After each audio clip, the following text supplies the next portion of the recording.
नमस्कार विद्यार्थी मित्रांनो, तुमच्यासाठी नवीन जॉब अपडेट घेऊन आलेली आहे। बघा, आरोग्य विभागामध्ये ही भरती निघाली असून 2024 ची ही भरती आहे। ऑफिशियल नोटिफिकेशन आला असून फॉर्म भरायला सुरुवात झाली आहे। यामध्ये खूप मोठ्या जागासाठी ही जाहिरात आली असून बघा, आरोग्य विभाग भरती 2024 पात्रता काय 10वी पास वर जागा आहेत, 12वी पास वर जागा आहेत, डिग्री असेल तर डिग्रीवरती सुद्धा जागा निघालेल्या आहेत आणि डिप्लोमा असेल तर डिप्लोमावरती सुद्धा जागा निघालेल्या आहेत। जागा बघा किती आहेत, 67 जागांसाठी ही भरती आहे। वेतन किती आहे, 15,000 ते 1,25,000 तुम्हाला इथे सॅलरी भेटणार आहे आणि संधी सोडू नका, लगेचच अर्ज करा।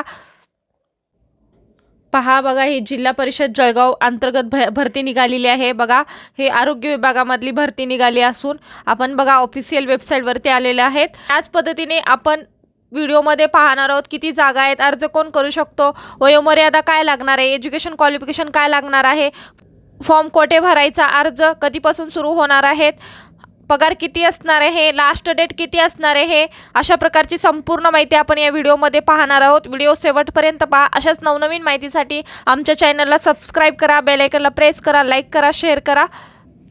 पहा, वरती अशा प्रकारचे व्हिडिओ घेऊन येत असतो। योजना अंतर्गत म्हणजे कुठल्या योजना आलेल्या आहेत महाराष्ट्रात, त्याच पद्धतीने हॉल तिकीट कुठल्या राज्याचं किंवा कुठल्या जिल्ह्याचं आलेलं आहे, कुठला फॉर्म भरलेला आहे तुम्ही, त्या आणि फॉर्म कसा भरायचा याबद्दल सुद्धा आम्ही व्हिडिओ बनवतो। अशाच पद्धतीने आमच्या चॅनलवरती अशा प्रकारचे विविध प्रकारचे व्हिडिओ घेऊन येत असतो। अशा प्रकारचे व्हिडिओ पाहण्यासाठी आमच्या चॅनलला सबस्क्राईब करा, बेल आयकॉनला प्रेस करा, लाईक करा, शेअर करा। चला तर मग आपण आता व्हिडिओला सुरुवात।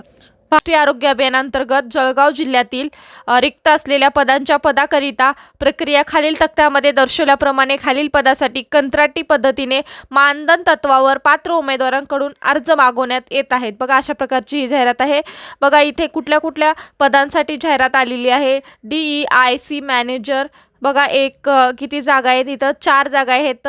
QA कोऑर्डिनेटर, डिस्ट्रिक्ट कन्सल्टंटसाठी 4 म्हणजे 4 अशा जागा दिलेल्या आहेत। डिस्ट्रिक्ट प्रोग्राम कोऑर्डिनेटर NCD यांच्यासाठी सुद्धा इथं दिलेले आहेत जागा। फॅकल्टी मॅनेजरसाठी सुद्धा इथे जागा आहेत, 4 जागा म्हणजे 2 जागा आहेत। त्याच पद्धतीने इथे बघा 2 जागा आहेत, इथं 4 जागा आहेत आणि तुम्हाला इथे एज्युकेशन क्वालिफिकेशन सुद्धा दिलेलं आहे। त्याच पद्धतीने इथे तुम्हाला सॅलरी दिलेली आहे, इथं 35,000 सॅलरी आहे सगळ्या पदांसाठी आणि इथे फॅकल्टी मॅनेजरसाठी 25,000 सॅलरी आहे। त्याच OM आयुष PG साठी SC 1 जागा आहे आणि BMS तुम्हाला इथं क्वालिफिकेशन लागणार आहे आणि इथं तुम्हाला 30,000 रुपये सॅलरी आहे।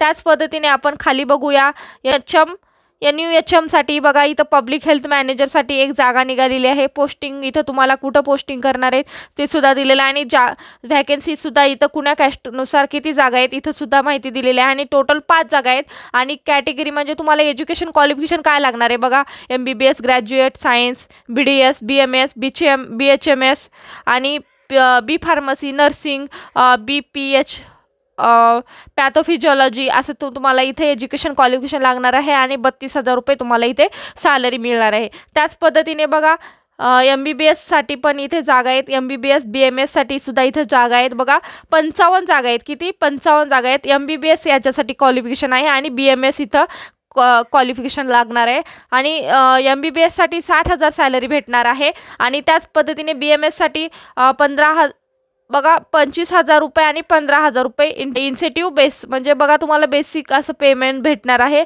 त्याच पद्धतीने अटी शर्ती आणि डिटेल्स पद्धतीने माहिती आपण या व्हिडिओमध्ये पाहणार आहोत, तर व्हिडिओ शेवटपर्यंत पहा। बघा, आपण डिटेल्समध्ये वयोमर्यादा काय लागणार आहे, जागा किती असणार आहे, त्याच पद्धतीने लास्ट डेट कधी असणार आहे, अधिकृत वेबसाईट कोणची आहे याबद्दल आपण संपूर्ण माहिती आपण व्हिडिओमध्ये पाहूया। बघा, नॅशनल हेल्थ मिशन जळगाव अंतर्गत ही भरती निघाली असून पदाचे नाव बघा, DEIC व्यवस्थापक, समन्वयक, जिल्हा सल्लागार, जिल्हा कार्यक्रम सुविधा व्यवस्थापक आणि EHM ISM MO Ayush PG सार्वजनिक आरोग्य व्यवस्थापन, MBBS BMS। पद संख्या बघा 67 जागा आहेत आणि शैक्षणिक पात्रता मी आता तुम्हाला सांगितलेले आहे। हे शैक्षणिक पात्रता पदाच्या आवश्यक पदानुसार इथे शैक्षणिक पात्रता आहे, तर तुम्ही नक्की पाहून घेऊ। नोकरीचे ठिकाण जळगाव आहे। त्याच पद्धतीने आपण वयोमर्यादा किती लागणार आहे, खुल्या 38 वर्ष वयोगटातील विद्यार्थी। वर्गासाठी 43 वर्षे इथे वय लागणार आहे. अर्ज शुल्क काय असणार आहे बघा, खुल्या प्रवर्गातील विद्यार्थ्यांसाठी 150 रुपये असणार आहे आणि राखीव प्रवर्गातील उमेदवारांसाठी 100 रुपये इथे फी असणार आहे. त्याच पद्धतीने अर्ज पद्धत कशा पद्धतीने अर्ज करायचा, तर इथे ऑफलाईन पद्धतीने अर्ज करायचा आहे. अर्ज पाठवण्याचा पत्ता इथे दिलेला आहे. राष्ट्रीय आरोग्य अभियान, आरोग्य विभाग, नवीन बिल्डिंग, जिल्हा परिषद जळगाव इथे अंतर्गत ही भरती निघालेली आहे. अर्ज करण्याची शेवटची तारीख काय, 18 सप्टेंबर 2024 ही अर्ज करण्याची शेवटची तारीख आहे. बघा अधिकृत वेबसाईट सुद्धा इथे दिलेली आहे. या वेबसाईटवरती जाऊन तुम्ही फॉर्म भरू शकता. इम्पॉर्टंट डॉक्युमेंट्स खूप महत्त्वाचे असतात. कुठले डॉक्युमेंट्स तुम्हाला जोडायचे त्याबद्दल सुद्धा इथे माहिती दिलेली आहे. त्याबद्दल मी तुम्हाला थोडक्यात माहिती सांगते. इम्पॉर्टंट डॉक्युमेंट्स, नमुना अर्ज. बघा तुम्ही अर्ज केलेला एक अर्ज तुम्हाला द्यायचा आहे. मी डिस्क्रिप्शन बॉक्समध्ये अर्ज भेटेल तुम्हाला, तिथून जाऊन तुम्ही अर्ज डाउनलोड करून घ्या आणि त्यानुसार तुम्ही माहिती फिलअप करा आणि अर्ज ऑफलाईन पद्धतीने दिलेल्या ॲड्रेसवर सेंड करू शकता. बघा इम्पॉर्टंट डॉक्युमेंट्स कुठले लावायचं त्या अर्जासोबत, तरी ते सुद्धा माहिती दिलेली आहे. नमुना अर्ज म्हणजे तुम्ही जे अर्ज भरलेला आहे तो अर्ज लावायचा आहे. आणि शैक्षणिक अर्हतेचे प्रमाणपत्र म्हणजे तुमचे मार्कशीटचे झेरॉक्स सगळे लावायचे. तुमचं ग्रॅज्युएशन झाले, 10वी झाले, 12वी झाले, ग्रॅज्युएशन, डिप्लोमा झाला असेल डिप्लोमा, पोस्ट ग्रॅज्युएशन झालं असेल त्याची सुद्धा इथे डॉक्युमेंट्स लावायचे. जातीचे प्रमाणपत्र, तुम्ही कुठल्या जातीमध्ये किंवा कुठल्या कास्टमध्ये येतात त्यानुसार तुम्हाला इथे जातीचं प्रमाणपत्र लावायचं आहे. शाळा सोडल्याचा दाखला सुद्धा इथे लावायचा, जन्मतारीखचा दाखला लावायचा आहे. शासकीय अनुभव असल्यास प्रमाणपत्र म्हणजे तुम्हाला कुठला अनुभव आहे, तुम्ही कुठे डॉक्टर म्हणून जॉब केला असेल किंवा फार्मासिस्ट म्हणून जॉब केला असेल, कुठल्या हॉस्पिटलमध्ये केला असेल किंवा प्रायव्हेट केला असेल, तर तुम्ही कुठल्या पण फील्डमधला इथे अनुभव असेल तर तुम्ही इथं प्रमाणपत्र लावू शकता. लहान कुटुंबीय प्रमाणपत्र, प्रतिज्ञापत्र म्हणजे लहान कुटुंबाचे प्रतिज्ञापत्र असतं ते तुम्हाला फिलअप करून तिथे लावायचं आहे. डिमांड ड्राफ्ट्स लावायचं आहे. ड्राफ्ट्स म्हणजे तुम्ही आता पेमेंट आहे तुम्हाला 150 रुपये फी आहे, तर तुम्हाला त्याच्यासाठी डिमांड ड्राफ्ट्स लावणे गरजेचं आहे. काउन्सिलिंगचे रजिस्ट्रेशन प्रमाणपत्र, तुमचं MBBS झालं असेल, BMS झालं असेल तर तुमची काउन्सिलिंग झाली असेल तर तुम्हाला काउन्सिलिंग प्रमाणपत्र असेल तर ते सुद्धा इथे लावायचं आहे. अशा पद्धतीचे तुम्हाला इथे डॉक्युमेंट्स लागणार आहेत. आणि त्याच पद्धतीने आपण अर्ज कशा पद्धतीने भरायचं किंवा कसं सादर करायचं याबद्दलची थोडक्यात माहिती मी देणार आहे इथे. बघा या पदाकरिता पात्र उमेदवारांना ऑफलाईन अर्ज भरायचा आहे किंवा ऑफलाईन अर्ज करू शकता. उमेदवारांनी दिलेल्या संबंधित पत्त्यावर अर्ज सादर करावा. बघा तुम्हाला पत्ता दिलेला आहे त्या पत्त्यावरती तुम्ही अर्ज सादर करू शकता. अर्ज करण्यापूर्वी उमेदवारांनी नोटिफिकेशन काळजीपूर्वक वाचावी आणि अर्ज करण्याची शेवटची तारीख 18 सप्टेंबर 2024 आहे. बघा तुम्ही अर्ज करण्यापूर्वी नोटिफिकेशन PDF जो असतो तो मी माझ्या यूट्यूबच्या डिस्क्रिप्शन बॉक्समध्ये दिलेला असतं, तिथे जाऊन तुम्ही डाउनलोड करून तो फॉर्म व्यवस्थित वाचून घेऊ शकता. आणि त्याच PDFमध्ये खालत्या साईडला फॉर्मसुद्धा दिलेला आहे, तो तुम्ही फॉर्म भरून सबमिट करू शकता. मी तुम्हाला फॉर्म दाखवते, अर्जाचा फॉर्म. बघा हा PDF लिंक म्हणजे PDF आहे, नोटिफिकेशन आहे, GR आहे आणि national health mission district integrated health family welfare society Jalgaon अंतर्गत हे ॲप्लिकेशन फॉर्म आहे. बघा तुम्हाला ॲप्लिकेशन फॉर्म कसा भरायचा याबद्दल थोडक्यात माहिती मी सांगते. इथे फोटो चिटकवायचा, इथं पोस्ट म्हणजे अप्लाय पोस्ट नेम लिहायचं आहे, म्हणजे तुम्ही कुठल्या पोस्टसाठी अप्लाय करणार आहे त्या पोस्टचं नाव लिहायचं आहे. आणि कॅन्डिडेट नेम म्हणजे तुमचं नाव लिहायचं, इथं पूर्ण नाव लिहायचं आहे, तुमच्या फादरचं नाव लिहायचं आहे आणि इथं तुमचं बर्थ डेट, तुम्ही फिमेल आहेत मेल आहेत ते इथे लिहायचं आहे. NHM एक्झिस्टिंग NHM yes या नो लिहायचं आहे. रिलिजन तुम्ही इथं रिलिजन लिहू शकता आणि ओरिजिनल कास्ट कॅटेगरी, तुमची कास्ट कॅटेगरी कुठली आहे आणि तुम्ही रिलिजन हिंदू मुस्लिम कुठले आहेत त्याबद्दल इथं सिख जैन इथं तुम्ही लिहू शकता. त्याच पद्धतीने आपण अप्लाइंग पोस्ट म्हणजे कुठल्या कॅटेगरीनुसार तुम्ही अर्ज भरताय, म्हणजे कुठल्या कॅटेगरीमधून पोस्टसाठी अप्लाय करताय तर इथे कॅटेगरी सिलेक्ट करायचं आहे. त्याच पद्धतीने ॲड्रेस, इथे तुम्हाला ॲड्रेससुद्धा फिलअप करायचा. ॲड्रेस तुम्ही टाकू शकता, address, contact number, email ID तुम्ही इथे टाकणं गरजेचं आहे.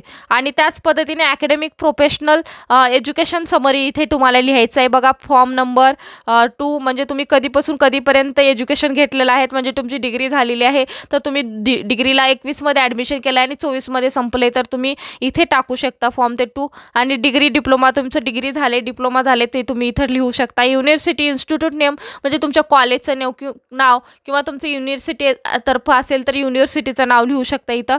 आणि फायनल इयर्स टोटल मार्क्स म्हणजे तुमचे ऑब्टेन मार्क किंवा पर्सेंटेज लास्ट सेमचे ते इथं लिहायचं आहे.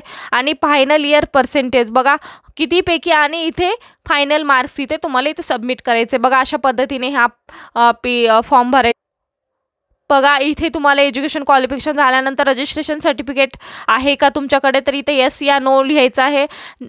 बघा डिमांड ड्राफ्ट डिटेल्स लिहायचे, तुमचे नेम, बँकेचं नाव लिहायचं आहे, DD नंबर लिहायचा आहे, DD डेट लिहायचा आहे आणि इथे अमाऊंट कितीचा चेक तुम्ही भरलाय त्या पद्धतीने इथे डिमांड ड्राफ्ट डिटेल्ससुद्धा इथे लिहायचं आहे. त्याच पद्धतीने वर्क एक्सपिरियन्स आहे का तुम्हाला वर्क्स असेल, तुम्ही काम केलं असेल कुणीतरी फील्डमध्ये, केला नसेल, तुम्ही फ्रेशर असाल तर ठीक आहे, तुम्ही इथे काहीच भरू नका. आणि तुम्ही जर एक्सपिरियन्स झालं म्हणजे केला असाल जॉब कुठे, तर तुम्ही इथे एक्सपिरियन्स घालू शकता, कधीपासून कधीपर्यंत तुमच्या कुठे काम केला त्या तिथल्या ऑर्गनायझेशनचं नाव आणि डिजिग्नेशन म्हणजे तुम्ही कुठल्या काय म्हणून जॉब केला आहे त्याबद्दल इथे माहिती घालायची आहे. आणि त्यानंतर किती तुम्ही थोडंसं इथे इन्फॉर्मेशन त्याबद्दल लिहायची आहे. त्याच पद्धतीने बघा असं डिक्लेरेशन फॉर्म आहे, इथे नेम, प्लेस, डेट घालून, सिग्नेचर घालून डिक्लेरेशन फॉर्म भरून तुम्हाला आणि इथे तुम्हाला प्रतिज्ञापत्र दिलेलं आहे. म्हणजे तुम्हाला तुमचे बाळ किती आहेत किंवा मुलगा आहे, मुलगी आहे, 1 आहे, 2 आहे, तुम्ही एकटेच आहेत, तुमचं लग्न झालं नाही, अशा पद्धतीने तुम्हाला इथे जोडायचं आहे. मी तुम्हाला आत्ताच सांगितलेल्या अर्जासोबत डॉक्युमेंट्स कुठले जोडायचे याबद्दल मी माहिती दिलेली आहे. अशा प्रकारचा आजचा व्हिडिओ होता. कसा वाटला कमेंट्सद्वारे कळवा आणि अशाच प्रकारचे नवनवीन व्हिडिओसाठी आमच्या चॅनलला सबस्क्राईब करा, बेल आयकॉनला प्रेस करा, लाईक करा, शेअर करा. धन्यवाद.